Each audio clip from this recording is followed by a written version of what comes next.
जय हिंद साथियों। आज हम एक बार हिंदी टेस्ट प्रारंभ कर रहे हैं और रोज़ शाम 5 बजे हिंदी का टेस्ट होगा। ये जो हिंदी है UP Lekhpal, UP police, SSC GD, UP BEd, BDO या यूपीएसआई अन्य परीक्षाओं में पूछे गए प्रीवियस ईयर प्रश्न हैं जो कई बार रिपीट हुए हैं। इस वजह से इन प्रश्नों को एकत्रित किया है मैंने। और चलिए स्टार्ट करते हैं आज की श्रृंखला।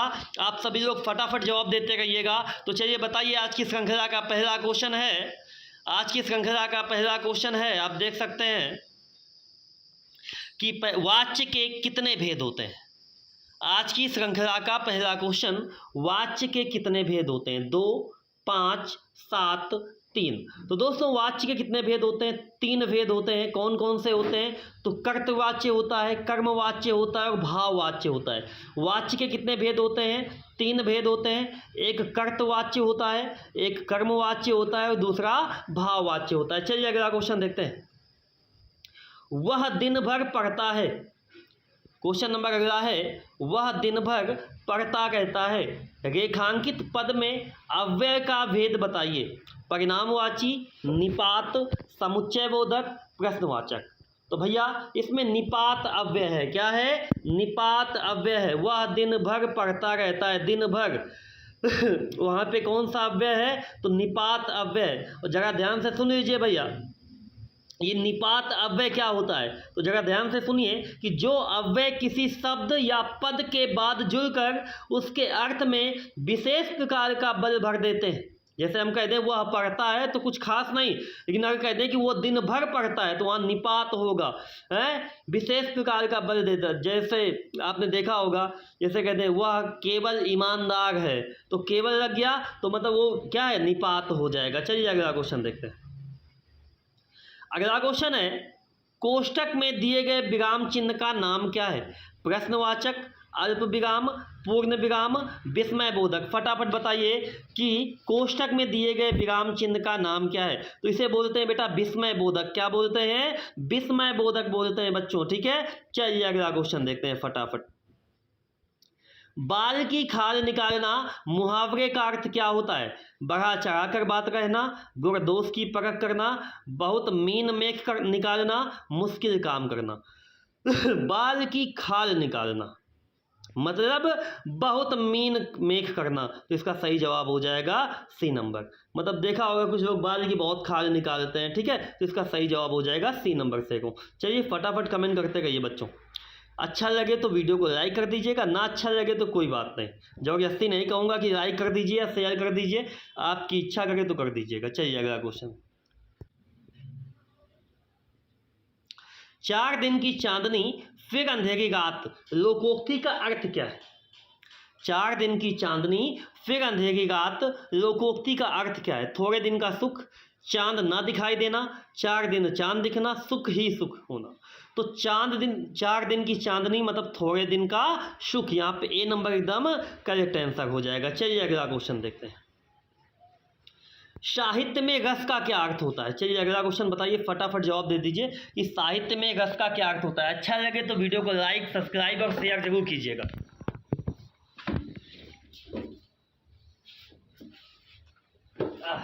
बहुत गर्मी है।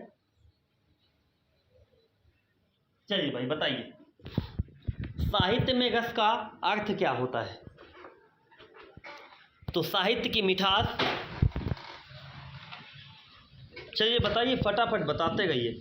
अगर आप फटाफट जवाब देते रहेंगे तो अच्छा लगता है कि नहीं, आप लोग पढ़ाई में थोड़ा सा कंसंट्रेट करते हैं और कहना ना पड़ा करें। रोज शाम 5 बजे हिंदी क्लास होगी आज से कंटिन्यू। ठीक है, चलिए तो इसका सही जवाब हो जाएगा कि साहित्य से मिलने वाली आनंद भूति। जब आप किसी साहित्य को पढ़ते हैं तो जो उसमें आनंद की प्राप्ति होती है उसे क्या कहते हैं? रस कहते हैं बच्चों। क्या कहते हैं? रस कहते हैं। चलिए अगला क्वेश्चन देखते हैं। दोहा छंद में कितने चरण होते हैं? 2, 6, 3, 4। तो दोहा छंद में कितने चरण होते हैं? तो दोहा छंद में 4 चरण होते हैं। सॉरी बच्चों। ठीक है, और एक चीज़ याद रखिएगा, यहाँ पे जो प्रथम और तीसरा, पहला और तीसरा चरण होता है, पहला और तीसरा चरण, इसमें 13 मात्राएं और दूसरे और चतुर्थ में 11 मात्राएं होती हैं। मतलब कह सकते हैं कि विषम चरणों में मात्राओं की संख्या 13 और समचरणों में मात्राओं की संख्या 11 होती है बच्चों। चलिए अगला क्वेश्चन। भाषा में शब्द और अर्थ की दृष्टि से सौंदर्य उत्पन्न करते हैं रस, अलंकार, गुण, छंद। बताइए, भाषा में शब्द और अर्थ की दृष्टि से सौंदर्य उत्पन्न करने वाले तत्व क्या होते हैं? तो इसका सही जवाब हो जाएगा अलंकार। देखो, आपने सुना होगा शब्दों की शोभा बढ़ाने वाले शब्दों को अलंकार कहते हैं, या वाक्य की शोभा बढ़ाने वाले शब्दों को अलंकार कहते हैं। दोस्तों, अलंकार दो प्रकार के होते हैं, एक शब्द अलंकार, एक अर्था अलंकार। उभया अलंकार भी कभी कभी पूछ लिया जाता है, और कई बार पूछा जाता है कि उभया अलंकार का सबसे पहला प्रयोग किसने किया था? तो उभया अलंकार का सबसे पहला प्रयोग सूर्यकांत त्रिपाठी निराला ने किया था, जूही की गली में। चलिए बच्चों अगला क्वेश्चन। या का अलावा किस प्रकार के व्यंजन हैं? ऊष्म, अंतस्थ, स्पर्श, अयोगवा। तो या का अलावा कैसे हैं बच्चों? ये अंतस्थ व्यंजन होते हैं। कैसे होते हैं? अंतस्थ व्यंजन होते हैं दोस्तों, याद रखिएगा। ठीक है, चलिए अगला क्वेश्चन। निम्न में से कौन सा शब्द स्त्रीलिंग है? कृपा, मित्र, कार्य, त्योहार। तो देखिए, यहाँ पे आपको बताना है कौन सा शब्द स्त्रीलिंग है। जैसे हमने बोला, तो यहाँ पे क्या हो जाएगा स्त्रीलिंग? कृपा शब्द जो है एक ऐसा है स्त्रीलिंग शब्द। ठीक है, उन्होंने कृपा की, बाबा की दया हो गई, बाबा की कृपा हो गई। ये नहीं बोलते बाबा का कृपा हो गया, नहीं बोलते ना। तो जो कृपा शब्द है वो कैसा है? स्त्रीलिंग शब्द है। बाकी सारे शब्द कैसे हैं? पुल्लिंग है बच्चों। चलिए अगला क्वेश्चन। वचन किसका बोध कराता है? बताइए। प्राणी या वस्तु के एक या अनेक होने का, प्राणी या वस्तु के एक होने का, प्राणी या वस्तु के अनेक होने का, प्राणी या वस्तु के लिंग का। तो वचन किसका बोध कराता है? तो भैया, वचन किसी प्राणी या वस्तु के एक या अनेक होने का बोध कराता है। ए नंबर एकदम करेक्ट आंसर है बच्चों, कि वचन जो वचन होता है वो एक या अनेक होने का बोध कराता है। चलिए अगला क्वेश्चन। उसने टेढ़ी चाल चली वाक्य में कौन सा कारक है? उसने टेढ़ी चाल चली वाक्य में कौन सा कारक है? कर्म कारक, संबंध कारक, अधिकरण कारक, कर्ता कारक। बताइए, उसने टेढ़ी चाल चली वाक्य में कौन सा कारक है? कर्म कारक, संबंध कारक, अधिकरण कारक, कर्ता कारक। फटाफट बताइए। तो इस वाक्य में क्या है? उसने टेढ़ी चाल चली, कर्ता कारक हो जाएगा। डी एकदम करेक्ट आंसर हो जाएगा। चलिए अगला कुछ। निम्नलिखित में से किस वाक्य में सर्वनाम का प्रयोग हुआ है?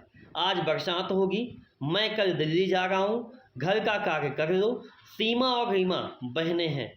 तो आपको बताना है कि किस वाक्य में सर्वनाम का प्रयोग हुआ है। वे शब्द जो संज्ञा के स्थान पर प्रयोग किए जाते हैं उन्हें क्या कहते हैं? सर्वनाम। तो यहाँ पे जो मैं है क्या है? सर्वनाम है, और पुरुषवाचक सर्वनाम है। यहाँ पे बी नंबर एकदम करेक्ट आंसर हो जाएगा बच्चों। ठीक है, चलिए अगला क्वेश्चन। विशेषण किस शब्द की विशेषता बताता है? विशेषण किस शब्द की विशेषता बताता है? संज्ञा की, कारक की, क्रिया की, वचन की। फटाफट बताइए।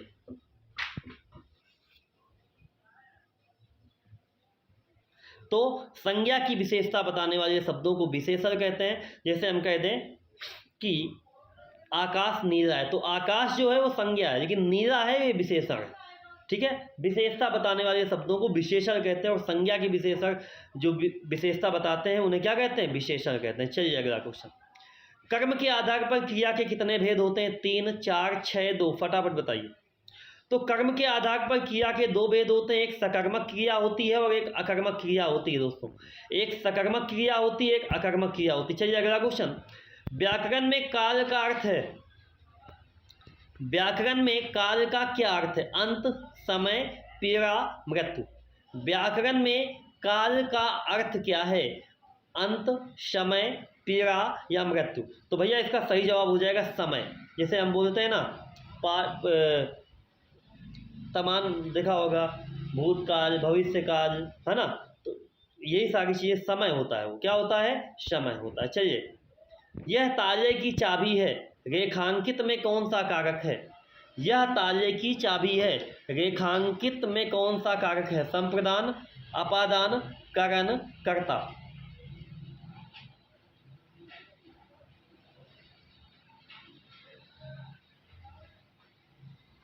तो भैया यहाँ पर ताले की, तो यहाँ पे कौन सा हो जाएगा, संप्रदान कारक हो जाएगा। चलिए अगला क्वेश्चन देखते हैं फटाफट। संप्रदान कारक, निम्न में से कौन सा शब्द पुल्लिंग है, भवदिया, डिबिया, साध्वी, संचालक। तो बच्चों यहाँ पे जो पुल्लिंग शब्द है वो संचालक है। संचालक शब्द कैसा है, क्या मंच का संचालक कर रहे हैं। चलिए अगला क्वेश्चन देखते हैं। निम्न में से कौन सा शब्द तत्सम शब्द नहीं है, शोक, पृथ्वी, चंद्र, परख।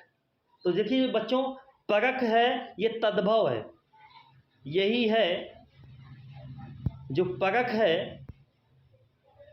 ये तत्सम नहीं है, ये क्या है, तद्भव है। परीक्षा तत्सम शब्द से बना हुआ है, ठीक है। परख जो है वो तद्भव है, जो परीक्षा तत्सम शब्द से बना हुआ है। चलिए अगला क्वेश्चन। किस विकल्प में सभी शब्द तद्भव शब्द हैं, आग, जीभ, घर, पत्र, फूल, हाथी, बरखा, रात, सत्य, उच्च, दुर्बल, पुष्प। तद्भव बताना है आपको कि सभी तद्भव हैं। देखिए यहाँ पर आग, जीभ और घर ये कैसे हैं, सभी तद्भव हैं। आग, जीभ और घर कैसे हैं बच्चों, तद्भव हैं। चलिए अगला क्वेश्चन देखते हैं। दिए गए विकल्पों में से कौन सा विकल्प दूध का पर्याय नहीं है, दुग्ध, पेय, गौरस, अमीय। फटाफट बताइए। तो बेटा जो अमीय है ये अमृत का होता है, दूध का पर्यायवाची नहीं है बच्चों। दुग्ध, पेय और गौरस ये दूध के पर्यायवाची है, लेकिन अमीय काय का है, अमृत का पर्यायवाची है बच्चों। चलिए अगला क्वेश्चन।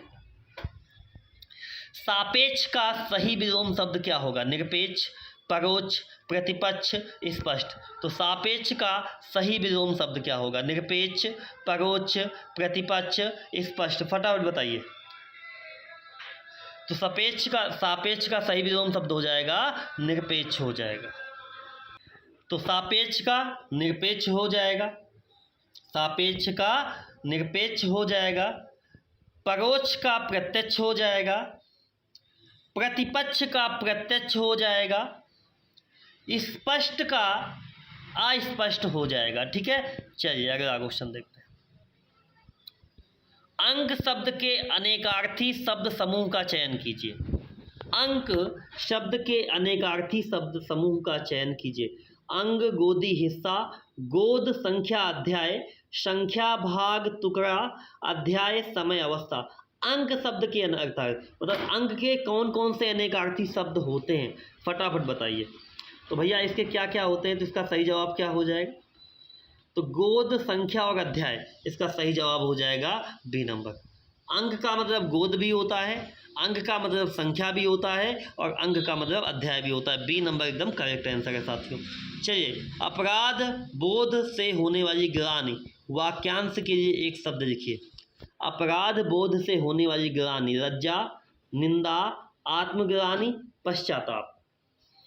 तो इसे क्या कहेंगे भैया, आत्मग्लानि कहेंगे। अपराध का जब हमें पता चल जाए कि हम अपराध कर दिए हैं, तो अगर हम जो हमारी आत्मा होती है, हमारा मन होता है, आत्मग्लानि करता है, तो यहाँ पे सही जवाब हो जाएगा सी नंबर। चलिए, चिर चीर के अर्थ के सही विकल्प का चयन कीजिए। चिर चीर के अर्थ के सही विकल्प का चयन कीजिए। लंबा प्राचीन, वस्त्र पुराना, पेड़ वस्त्र, पुराना वस्त्र। फटाफट बताइए। चिर चीर के अर्थ के सही विकल्प का चयन कीजिए। फटाफट कमेंट करके इसका जवाब दे दीजिए। इसका सही जवाब क्या हो जाएगा,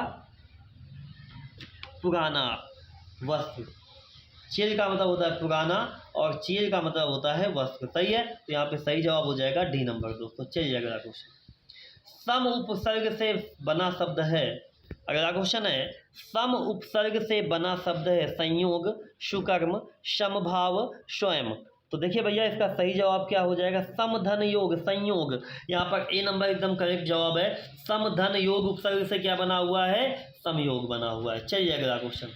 रंगीला शब्द में किस प्रकार का प्रत्यय है, रंगीला शब्द में किस प्रकार का प्रत्यय है, तो प्रत्यय वाक्य के अंत में लगता है, ये सभी को पता होना चाहिए बच्चों। और यहाँ पर ईरा प्रत्यय है, ईरा प्रत्यय है। डी नंबर एकदम करेक्ट आंसर है दोस्तों। चलिए अगला क्वेश्चन। सूर्योदय में कौन सी संधि है, तो आधन ऊ मिलेगा, है ना, आधन ऊ, आधन ऊ। सूर्य धन उदय हो जाएगा, तो यहाँ पे कौन सी संधि हो जाएगी, गुण संधि हो जाएगी। आ के साथ जब ऊ मिलता है तो यहाँ पे कौन सा हो जाएगा, ओ हो जाएगा और यहाँ गुण संधि हो जाएगी। चलिए अगला क्वेश्चन देखते हैं। शुद्ध वाक्य का चयन कीजिए। उसका सिमरा जाना है, उसने सिमरा जाना है, उससे सिमरा जाना है और उसे सिमरा जाना है। तो यहाँ पे सही वाक्य क्या हो जाएगा? तो यहाँ पे सही वाक्य हो जाएगा उसे सिमरा जाना है। क्या हो जाएगा? उसे सिमरा जाना है। ये क्या हो जाएगा? शुद्ध वाक्य हो जाएगा। डी नंबर एकदम करेक्ट आंसर है इसका। चलिए अगला क्वेश्चन देखते हैं। सज्जन शब्द में समास है। सज्जन, सत है जो जन, है ना। कर्मधारय समास, तत्पुरुष समास, द्वंद्व समास, द्विगु समास। सज्जन, सज्जन का मतलब होता है अच्छा मनुष्य, मतलब यहाँ पर कर्मधारय समास है। क्या है बच्चों? कर्मधारय समास है। सही जवाब हो जाएगा ए नंबर हो जाएगा। चलिए अगला क्वेश्चन। कामायनी के रचयिता कौन है या कामायनी के रचनाकार कौन है? तो दोस्तों कामायनी के रचनाकार कौन है बच्चों? तो इसके सही है जयशंकर प्रसाद। ए नंबर एकदम करेक्ट आंसर है दोस्तों। ये जितने भी प्रश्न मैंने करवाए हैं ये सारे प्रश्न कहीं ना कहीं पूछे गए हैं दोस्तों। तो इसका जो शेड्यूल है रोज़ शाम 5 बजे है आज के बाद हिंदी का, तो सभी लोग समय से आ जाएंगे। जय हिंद, जय भारत, जय माता।